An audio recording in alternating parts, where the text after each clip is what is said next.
শ্রী শ্রী ঠাকুরের আকুল চরণে শত কোটি প্রণাম। পরমারাধ্যা জগজ্জননী শ্রী শ্রী বড়মার চরণে শত কোটি প্রণাম। পিতৃদেব শ্রী শ্রী বরদার চরণে শত কোটি প্রণাম। শ্রী শ্রী আচার্য দেবের চরণে শত কোটি প্রণাম। গোবিন্দবাবু সহ ঠাকুর পরিবারের সবাইকে কোটি কোটি প্রণাম।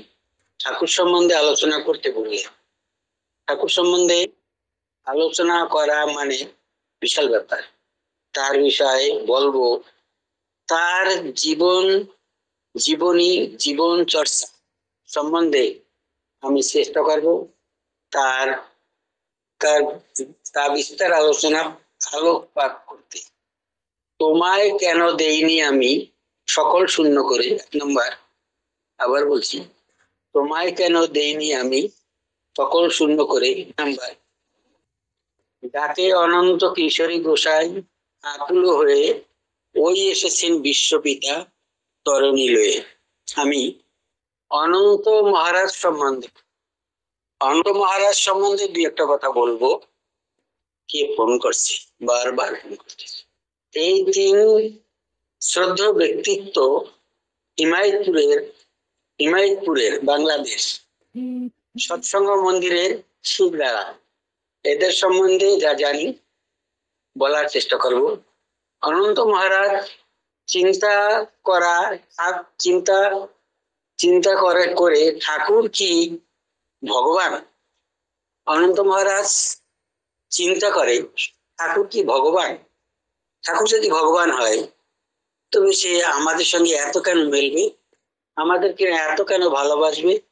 ভগবান তো ভগবান। এই চিন্তা অনন্ত মহারাজের। ঠিক ঘুমাতে পারছেন না, তিনি খুব দুর্বল হচ্ছে। এমনি সময় পদ্মায় বিশাল বান ডেকেছে এবং তুফান এত, এবং চতুর্দিকে খামার আঙন সব জলে ডুবে যাচ্ছে।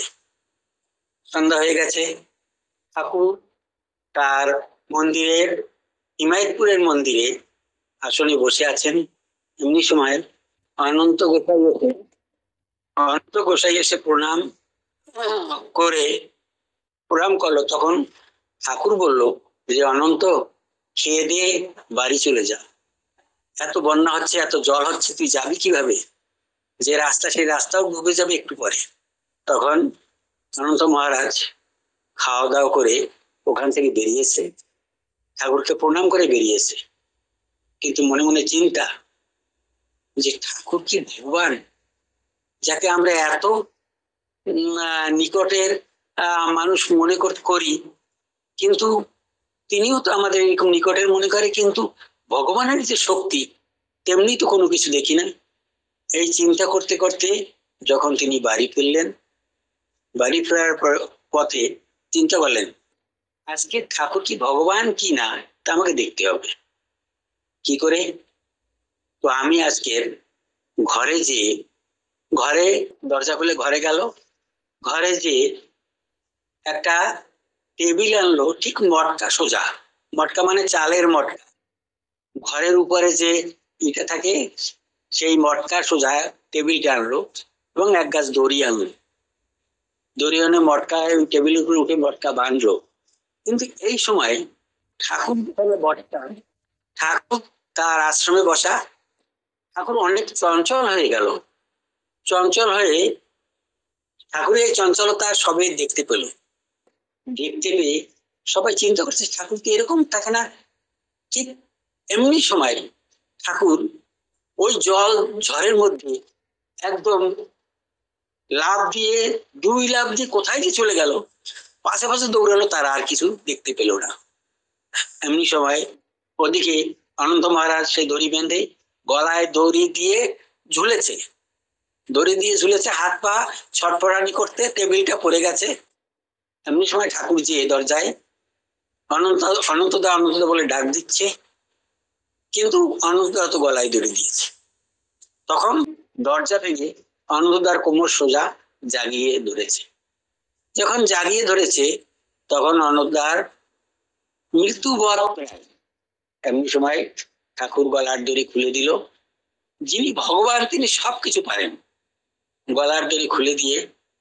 তখন ঠাকুর একটা কথা বলেছিল অনন্তদাকে, যে পরীক্ষা দিবি তোরা আমার কাছে, আর সেই পরীক্ষা তোরা আমার কাছ থেকে নিচ্ছিস। আবার বলি এই কথাটা, যে পরীক্ষা দিবি তোরা আমার কাছে, আর সেই পরীক্ষা তোরা আমার কাছ থেকে নিচ্ছিস।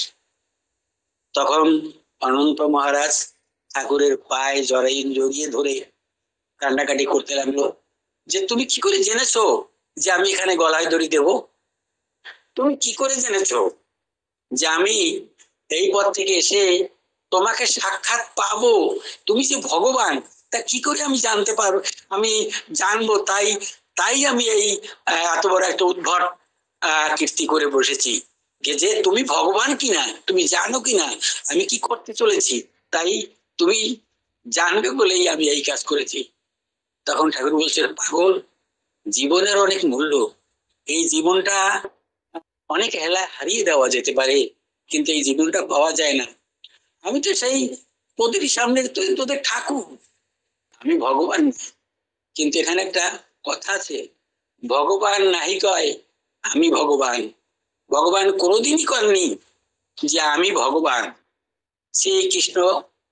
শ্রীকৃষ্ণর সঙ্গে অর্জুন থাকতেন, অর্জুন কোনোদিনই মনে করতে পারতেন না যে শ্রীকৃষ্ণ, ভগবান শ্রীকৃষ্ণ ইনি এত শক্তির আধার, ইনি এত বড় শক্তিমান পুরুষ, এ কোনোদিন কল্পনা করতে পারেনি।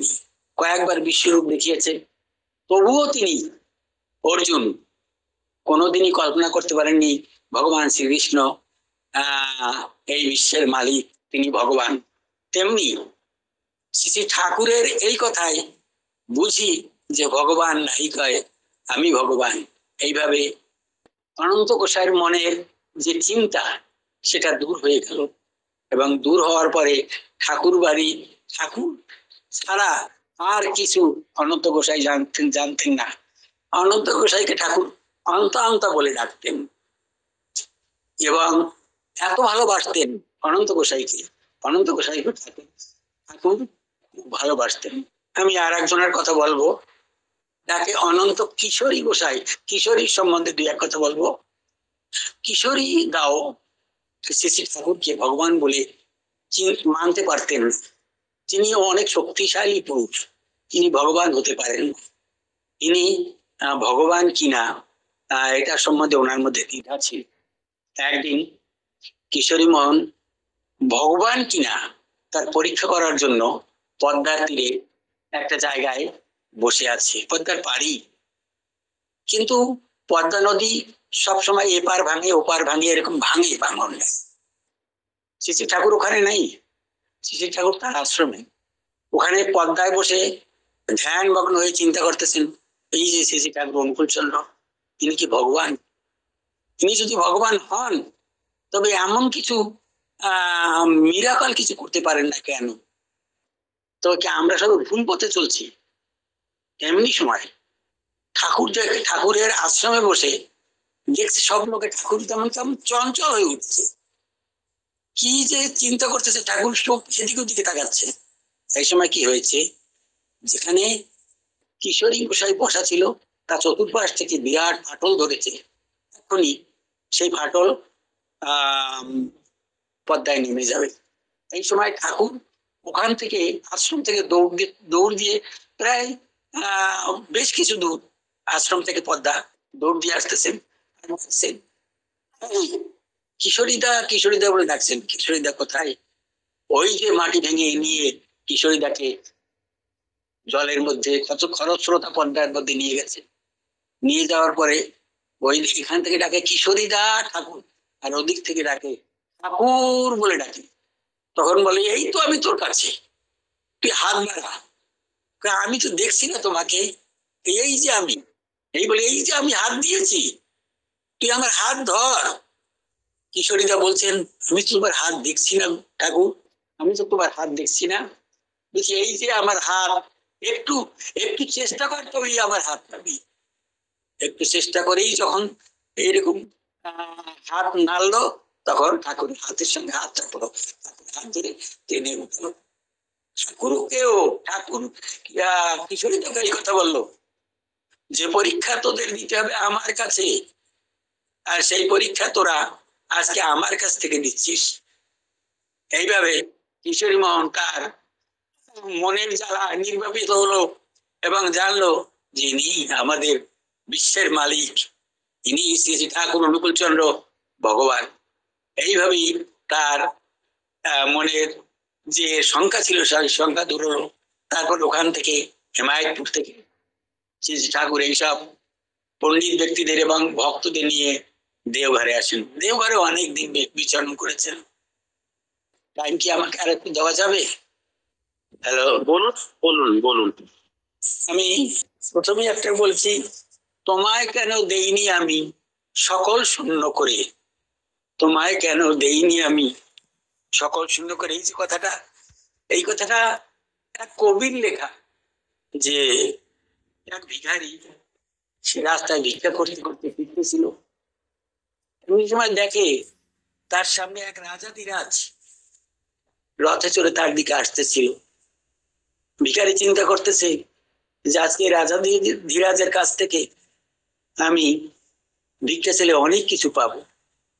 তাই বহুত আহ্লাদ এবং আনন্দিত হয়ে রাজা রাজের রথের দিকে যাচ্ছিল। এমনি সময় ঠিক রাজা ধীরাজের রথের দিকে যাওয়ার একটু আগেই ভিখারির সামনে রাজা ধীরাজ, ভিখারি ভিক্ষা চাওয়ার আগেই রাজা ধীরাজ হাত বাড়িয়ে দিয়ে বলছে, আমায় কিছু দাও গো বলে বাড়িয়ে দিল হাত। ভিখারি, রাজা ভিখারির কাছে ভিক্ষা চাইছে যে আমাকে কিছু দাও। তখন ভিখারি তটস্থ হয়ে চিন্তা করছে যে রাজা, এত বড় রাজা ধীরাজ, তাকে আমি কি ভিক্ষা দেবো? আমার কাছে কি আছে, আমি কি দিতে পারি? আমি তো শুধু এই ভিক্ষার কয়েকটা খুঁত আমার এই ব্যাগের মধ্যে আছে, এর থেকে আমি কি দেব? কিছু চিন্তা করে না পেয়ে এক মুষ্টি খুঁত উঠিয়ে সেই ভিখারির হাতে দিয়ে দিল। ভিখারির হাতে দেওয়া মাত্রই, চোখ ফিরতে না ফিরতেই সেই ভিখারি, সেই রাজ ভিখারিকে আর তিনি দেখলেন না। চিন্তা করলো, তাকে আমি ভিক্ষা দিলাম, সে কোথায় গেল? ওখান থেকে বাড়ি এসে চিন্তা করলো যে ভিক্ষা পেয়েছিলাম সেই ভিক্ষারও আবার এক মুষ্টি আমার কাছ থেকে ছলচাতুরি করে কে নিয়ে গেল। বাড়ি এসে ভিক্ষা পাত্র যখনই খুললো, দেখলো যে ভিখারি ভিক্ষা দিয়েছিল রাজ ভিখারিকে, সেই ভিখারির ভিক্ষার সেই তন্ডুলগুলি স্বর্ণ হয়ে ফিরে এলো। তখন এই ভিখারি বলে, তোমায় কেন দেইনি আমি সকল শূন্য করে। এই যে চাউল কাটা দিয়েছিলাম আমি, এই চাউল কাটা নেয়া দিয়ে যদি তোমাকে আমার এই জীবনটাকে সঁপে দিতাম, তবে আজকে আমার জীবন ধন্য হতো। তাই শ্রী ঠাকুর অনুকূল চন্দ্রকে আমরা সবাই শ্রী ঠাকুর অনুকূল চন্দ্রকে ঠাকুর মনে করি। তাকে আমরা ভগবান বলে মনে করি না। অনেকের সন্দেহ আছে। এমনি যদি সন্দেহ আপনারা করেন, তো এই ভিখারির মতনই আপনারা ফাঁকে পড়ে যাবেন। তোমায় কেন দেইনি আমি সকল শূন্য করে। তাই শ্রী ঠাকুরকে আমাদের অনেক বক্তারা মাঝে মাঝে বলেন, ইষ্টপতি কিভাবে করবেন, ইষ্টপতি কেমন করবেন। ইষ্টপতি করার পরে আপনি ঠাকুর ইষ্টপতি পেয়েছেন কিনা তা অনুভব করা যায়। তেমনি ভাবে এই যারা পণ্ডিত ব্যক্তি যারা আছেন আমাদের সামনে, তারা যে কথা বলেন সেই হিসাবে আপনার শ্রী ঠাকুর বিষ্ণুচন্দ্রের পূজা অর্চনা করেন এবং তাকে মানেন। তার কথা চিন্তা করে তিনি যা বলেছেন সেই হিসাবে চলেন। দেখবেন সৎসঙ্গে গুরু ভাইরা কোনোদিন পিছিয়ে থাকবেন না। তাই আমি আজকে আমাকে সত্যশরণ বাবাজি আমাকে দু কথা বলার জন্য বলেছে, তাই আমি অনেক ভুলও বলতে পারি, আমার বলার মধ্যে অনেক ভুল হতে পারে।